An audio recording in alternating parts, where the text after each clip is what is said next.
Hello everyone. Last video में बात कर रहे थे अर्थक्वेक के बारे में। ठीक है, तो हमने बात करी कि 3 टाइप ऑफ वेव्स होते हैं अर्थक्वेक में। जब अर्थक्वेक आता है तो हम देखते हैं कि बिल्कुल क्रैक वगैरह आ जाते हैं। ठीक है, तो बहुत ज़्यादा डिस्ट्रक्शन भी हो जाता है कभी कभी। तो there are 3 type of waves: P waves, S waves and L waves. Okay, P waves जिसको लॉन्गिट्यूडनल वेव्स या फिर प्राइमरी वेव्स भी कहते हैं। एस वेव इनको सेकेंडरी वेव्स और ट्रांसवर्स वेव्स भी कहते हैं। ठीक है, एल वेव्स इनको सरफेस वेव्स भी कहते हैं। ओके, तो बात करते हैं यहाँ पर को कि ये किस तरह से मूव करती हैं। ठीक है, इनका इम्पैक्ट क्या रहता है इसके बारे में। यहाँ पर आप देख सकते हैं दो फिगर यहाँ पर को हैं, पी वेव और एस वेव। तो कुछ इस तरह का ही पी वेव होता है। ठीक है, पी वेव मीन्स जो हॉरिजेंटल वे में बिना किसी बैंड के चलते रहता है। ठीक है, सरफेस में चाहे वो सॉलिड सरफेस हो या फिर वाटर हो, ठीक है, चलते रहता है मीन्स। और आप एस वेव में देख सकते हो कि ये एक तरह से स्विंग, ठीक है, ऐसे आप स्विंग भी समझ सकते हो, स्विंग शेप में घूमता है। ठीक है, और जो एल सरफेस है, सॉरी, जो एल वेव्स हैं वो आपकी सरफेस वेव्स होती है मीन्स जो। और बेसिकली पी वेव्स को आप ऐसे भी समझ सकते हो, ये वो वेव्स हैं जो सिस्मोग्राफ पे सबसे जल्दी क्या होती हैं, कैप्चर की जाती हैं। ओके, और जो एल सरफेस होती हैं, एल वेव्स होती हैं,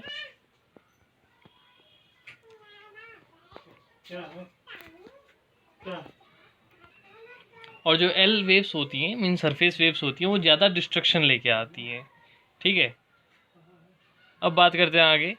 हमने बात करी थी कि इसको फोकस कहते हैं। ठीक है, जहाँ पर से ओरिजिन होता है। ठीक है, इसको हाइपोसेंटर भी हम कह देते हैं। और जो सरफेस में जो सबसे पहले सरफेस जहाँ जो पॉइंट फील करता है अर्थक्वेक को, दैट इज कॉल्ड एपिसेंटर। और अलग डायरेक्शन में जाता है, सीधे चलेगा तो पी वेव्स कह सकते हैं, फिर उस सेकेंडरी वेव्स, ठीक है, जो थोड़ा सा स्विंग के फॉर्म पे चलेगा।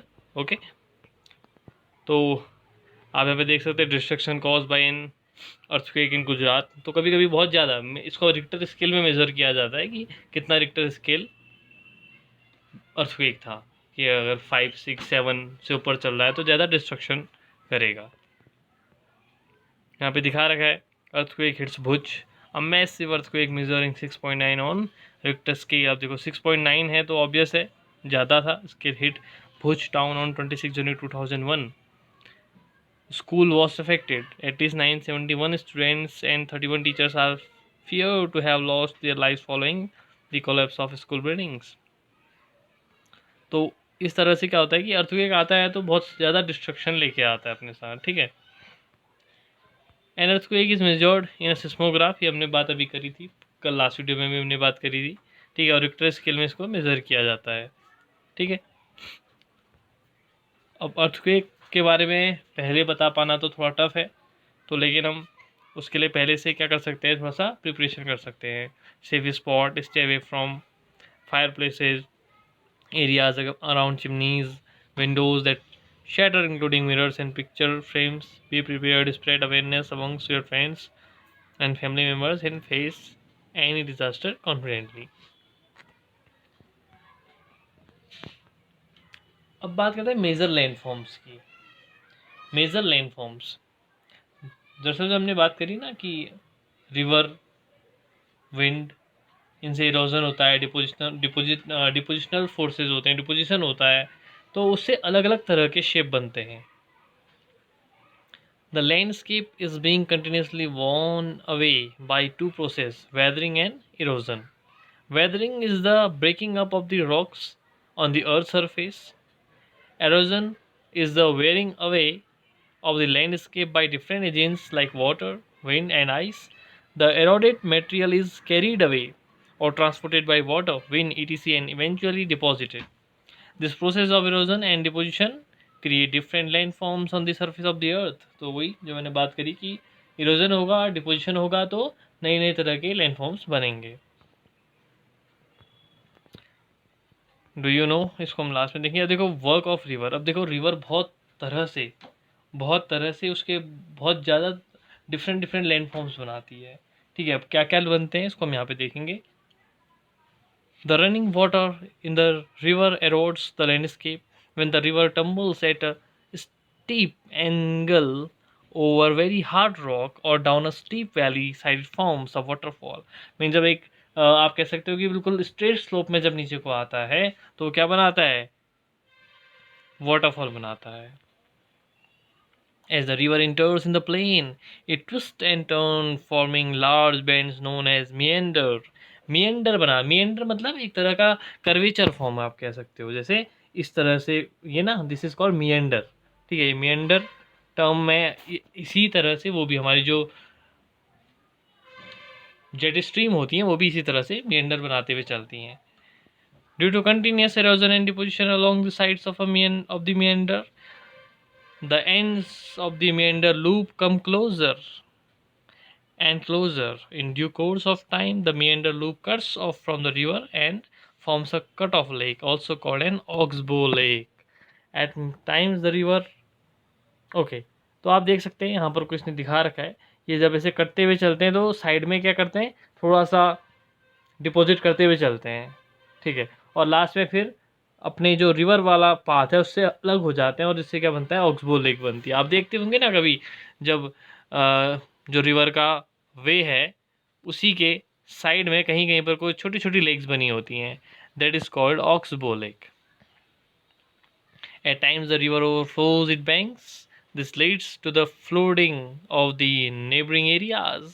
As it floods, it deposits layer of fine soil and other material called sediments along its bank. This leads to the formation of a flat, fertile flood plain। अब आपने देखा है जब कोई पानी बहुत ज़्यादा आ जाता है तो क्या होता है, बहुत जहाँ जहाँ तक पानी चल रहा होता है, मान लो कि कभी ऐसा है ना, जैसे ये पानी ऐसे आ रहा था, ठीक है, और बहुत ज़्यादा पानी भर गया और यहाँ यहाँ तक पहुँच गया, तो ऑब्वियस है यहाँ यहाँ तक का इसने अपनी जो सॉइल है उसको छोड़ देगा, जैसे यहाँ पर दिखा रखा है, ठीक है, ये वाला पोर्शन। तो this is called flood plain. Okay, the raised banks are called levees. The raised banks, जो द रेज्ड बैंक्स हैं, ठीक है, दिस इज कॉल्ड लेवीज। ये पूरा, इस पूरे को क्या कहा जाता है, फ्लूड प्लेन्स। ये जो पूरा आप देख रहे हैं, इतना पहले तो ये नदी सिर्फ आपको इतनी दिख रही है, रिवर सिर्फ इतना दिख रहा है, लेकिन कभी क्या होता है जब बैंक भर जाता है, पानी ज़्यादा होता है तो इस पोर्शन तक पहुंच जाता है। ठीक है, तो this is completely called flood plain. और जो ये पोर्शन है, ठीक है, जहाँ तक वो पहुंचा है, ठीक है, this that is called levies.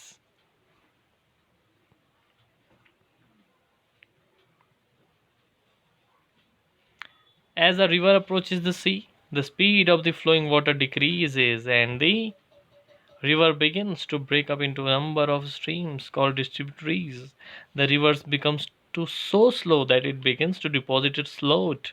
Each distributary forms its one mouth, the collection of all sediments from all the mouth from a delta। अब देखो नदी चलनी शुरू हुई, यहाँ से खूब स्पीड में आई, अब धीरे धीरे क्या होने लगा, उसकी स्पीड कम हो गई।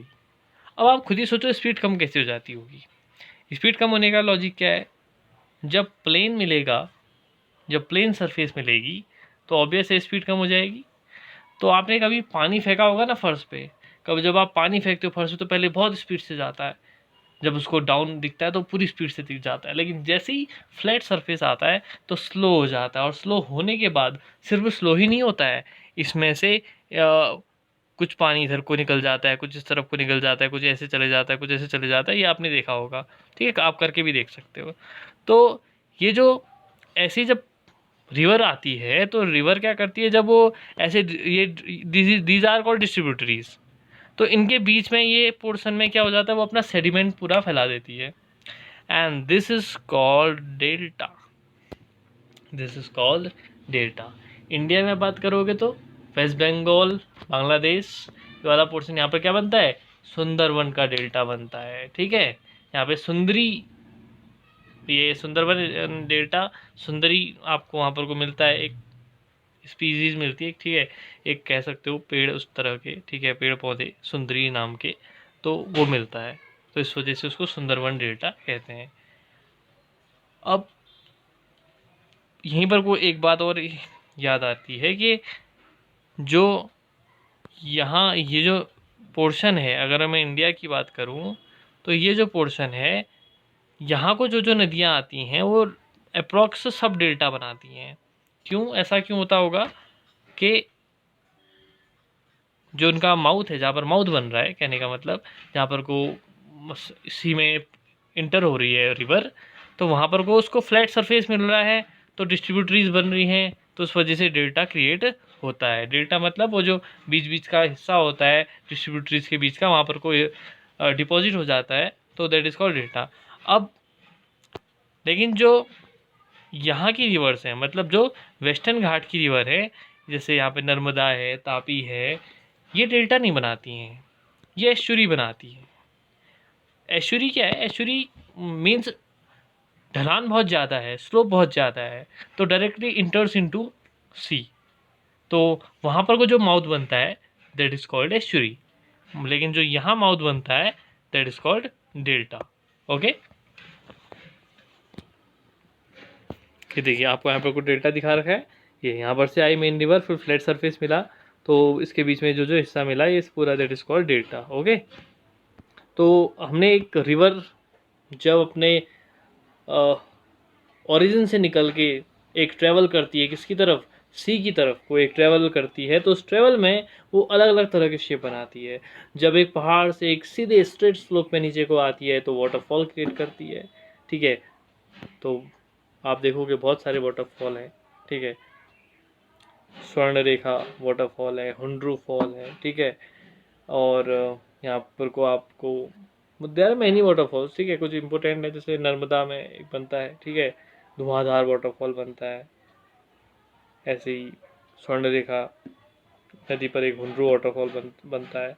गोवा में एक नदी है जिसमें जिसको वो मिल्क के उसके, क्योंकि वो वाटर काफ़ी सफ़ेद दिखता है, तो जैसे that name I am not getting right now. ठीक है, तो वहाँ पर को एक वाटरफॉल बनता है। तो वैसे आप देखेंगे आपके यहाँ लोकलाइज में, लोकल एरिया में बहुत सारे वाटरफॉल आपको दिखेंगे।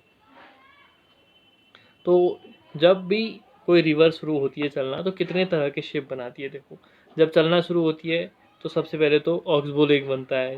धीरे धीरे जब मेंढर बनाते हुए चलती है तो थोड़ा थोड़ा साइड साइड में अपना डिपॉजिट करते हुए चलती है। वो डिपॉजिट फिर क्या होता है, अलग ही हो जाता है और उसमें कुछ पानी इकट्ठा हो जाता है, तो फिर ऑक्सबो लेक बनती है। और जहाँ तक जब बैंक पूरा भरा होता है और जहाँ तक पहुँचता है दैट इज़ कॉल्ड पूरा फ्लूट प्लेन, वो पूरा फ्लूट प्लेन कहलाता है। ठीक है, और जहाँ पर वो ऑब्वियस है कि जब बैंक भरा है वहाँ पर तक तो पूरा वो फ्लूट प्लेन उतना है उसका एरिया, लेकिन जब दोबारा से कम हो जाएगा तो वहाँ पर को क्या होगा, सेडिमेंट्स कलेक्ट हो जाएंगे। ठीक है, तो जो सेडिमेंट्स कलेक्ट हो जाएंगे तो आप कह सकते द रेज्ड बैंक्स कि कहाँ तक का पहुँचा था। ठीक है, कहाँ तक पानी पहुँचा था वो कैसे पता चलेगा, जहाँ पर को सेडिमेंट दिखेंगे, तो that is called levees. The raised banks are called levees. और लास्ट में फाइनली क्या बनता है, डेल्टा बनता है। तो आप याद रखेंगे रिवर से कितनी तरह से कितने क्या क्या बनते हैं। पहले फ्लूट प्लेन बनता है, पहले सबसे पहले क्या बनेगा, मेंढर के फॉर्म पे रिवर चलना शुरू होगी। मेंढर के फॉर्म पे कहाँ चलेगी, फ्लैट सरफेस पे। उससे पहले क्या बनाते हुए आई, ऑब्वियस है ना, हाइट से आ रही है, पूरे फ्लो पे आ रही है, स्पीड में आ रही है, तो वाटरफॉल बनाएगी सबसे पहले। फिर जैसे ही फ्लैट सरफेस में आना शुरू होगी, मेंढर फॉर्म पे चलेगी, तो आप देखेंगे कि ऑक्सबो लेक्स बन रही हैं, लेवीज जनरेट होंगे, फ्लूट प्लेन्स होगा। एट लास्ट जब थक जाएगी नदी, जब रिवर पूरी टायर हो चुकी होगी, थक जाएगी, तो फिर वो कहीं फिर फ्लैट सरफेस में आएगी। अब आप सोचो कि जो गंगा नदी है, जो गंगा नदी है वो यहाँ से आई। ठीक है, उसकी एक ब्रांच कोलकाता जिसको हुगली कहते हैं, और दूसरी ब्रांच कहाँ आ गई, बांग्लादेश में आ गई, पद्मा। ठीक है, तो यहाँ जब पहुँच गई तो इसका डेल्टा यहीं बन रहा है, और यहाँ से ब्रह्मपुत्र भी आ रही है। ठीक है, और दोनों को मिलके यहाँ पे मेघना बोल देते हैं। अब ये समझो कि डेल्टा यहीं पर बन रहा है। डेल्टा अगर यहीं पर बन रहा है तो उसके पीछे का एक आपको कंक्लूड करना पड़ेगा एक बात, अगर यहीं पर वो डेल्टा बन रहा है तो उसके पीछे लॉजिक क्या है, यहाँ पर फ्लैट सरफेस होगा। तो फ्लैट सरफेस होगा तो इसका ये मतलब हुआ कि यहाँ पर को आपको माउंटेन्स नहीं मिलेंगे, क्योंकि माउंटेन्स मिल रहे होते तो फिर तो वाटरफॉल बनते। तो इसका मतलब बांग्लादेश वाले पोर्शन में आते हुए यहाँ पर को डेल्टा बनना शुरू होता है, तो हम कह सकते हैं, तो इसका मतलब ये है कि बांग्लादेश में कोई माउंटेन ही नहीं है। और ये बात 100% सही भी है कि बांग्लादेश में आपको माउंटेन ही नहीं दिखेंगे। इसी वजह से तो वो डेल्टा बनाने के लिए एक इम्पोर्टेंट रोल प्ले करता है। फ्लैट सरफेस है, पूरा फ्लैट है, तो वहाँ पर वो पूरे वेग से, पूरे स्पीड से रिवर आती है और वहाँ पर आके फिर अपने पूरे डिस्ट्रीब्यूट, ऑब्वियस है इतना लॉन्ग वे, इतना लॉन्ग रूट ट्रेवल किया है तो अब थक गई है, रिवर थक गई है, तो और उसको उसको बहुत ज़्यादा फ्लैट सरफेस मिल रहा है। ऑब्वियस है पानी तब तक अपने स्पीड से चलता रहेगा जब तक उसको स्लोप मिलेगा। जैसे उसका स्लोप खत्म हुआ तो ऑब्वियस है फिर वो उसने क्या करना है, डिस्ट्रीब्यूटिव्स बना देनी है और फिर वहाँ से डेल्टा जनरेट हो जाएगा। ठीक है, तो इतनी बात आपको समझ में आ गई होगी। ठीक है, तो ये आज हमने इस वीडियो में क्या देखा, फिर कैसे रिवर्स अपने वाटर से कुछ पैटर्न बनाते हुए चलती है। ठीक है, तो बाकी हम नेक्स्ट बातें जो ये सी में वर्क ऑफ सी वेव्स हैं, इसको हम नेक्स्ट वीडियो में देंगे। Okay students.